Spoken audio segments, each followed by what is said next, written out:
Hey, it's Pamela. It's Father's Day. What are you thinking out there? What are you thinking, my Facebook friends? What are you thinking, people that are following me? I don't care if there's 5, 10, or 30 of you. Are we having some feelings today on Father's Day? I know I'm having some feelings. Let me get right to the point. For those of you, first we'll address the ones that are so blessed that have fathers. But are you blessed? Were your fathers not a blessing? A lot of us have fathers that were never there. Whoa, I'm one.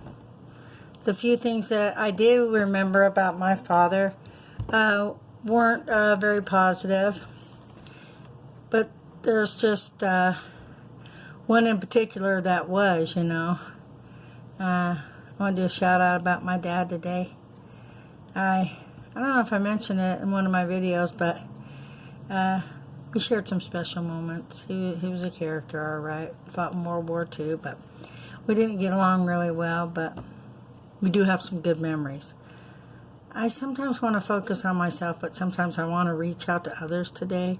Maybe your father's passed away. Maybe you didn't get memories for very long.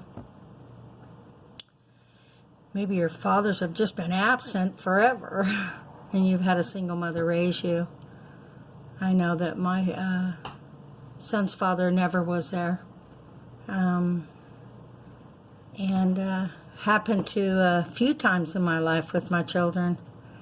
So with all the guilt and responsibility for that pushed aside, we get in that canal, that deep one, where you must have a boat and some paddles to get through these feelings in life of them being accountable for not being there and not you. Sometimes we kind of compensate, like say for example, we're more protective if our fathers aren't in the home as single parents and single mothers, when the men could have and should have been there, and they wear their coats now of, you know, neglect, didn't have time, other people were more important, raising other people's children, you name it, it's there. And it usually fits. Usually the father that walks out or isn't there or made time for you. I don't know what it's like as a parent to leave a child or not be in their life. But I've been around several friends and people that have, and it's very hurtful. But I find that those people find strength, and they're wonderful parents. They're great parents. They don't walk out. They don't make excuses for not being there. If they do grow in an area where they're able to accept that, you know, time passed and your feelings really meant more than your child's, and you just can't come up with any other reasons, then it's a good idea to step up, you know, and just try to make time for what you do have now. But there are neglectful parents that haven't been in people's lives, and I believe that, you know, we all have to work that out ourselves.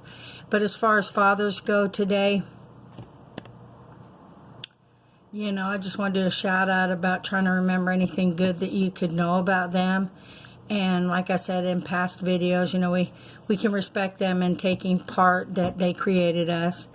But as far as parents go, for them to have an agenda of, you know, you need to respect me, you need to call me, you need to do everything like that. If you've never been there, it'd be a good idea to kind of take some big papa steps up to the plate and say, hey, I'm here now, and have that heart-to-heart. When I say heart-to-heart, that means people get together and maybe they hug and their hearts kind of touch, and then they can have that heart-to-heart. A lot of people don't have the communicating skills, and they actually need to learn some tools to approach things that are delicate, you know, in life. And, you know, I've had to learn that the hard way, but, you know, before I close this video, it's very important to teach our children certain things. But people are just generally different. You've got a baby that can grow up and hold on to your ankle and just you walk with them sitting on your foot. You know, these are the cuddlers, the huggers that grow up as adults that other people just can't get. They're just like, wow, they're real touchy or they want a hug. Well, it's okay.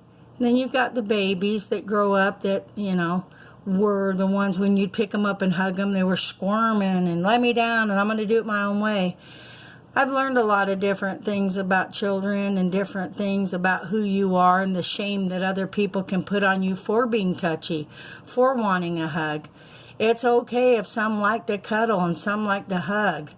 You know, I would hope that my children grew up and grow up to meet people that are warm and not cold fish, I call them. These people that always need their space. Get back, get back, get back. For some people that might be good, but, you know, for others it's okay if they do like to be warm and have a heart-to-heart or feel a hug. You know, God created us with these arms, and God created us to hug and touch. You know, He wants us to love one another. So that's my shout out today as a father that hasn't stepped up for many. I know quite a few of my friends don't have dads. And the ones that do, well, you know, they've been wonderful parents, and they look back over their life and they cherish those moments.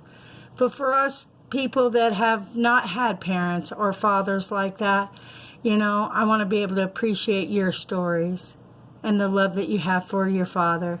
For me, I have a Father in heaven that really adores me. I feel his love and I feel his presence often when I'm alone or fearful or, you know, just wanting to know. And he just finds a way to show up. It's a miracle. So he does love the orphan. He does love the fatherless, and he does want you to get to know him. And he's a gentleman, so he won't force himself on you. But today, if you have no father or a father didn't raise you, you have one in heaven that loves you so much. And this is Pamela saying, hey, reach out today. God bless you.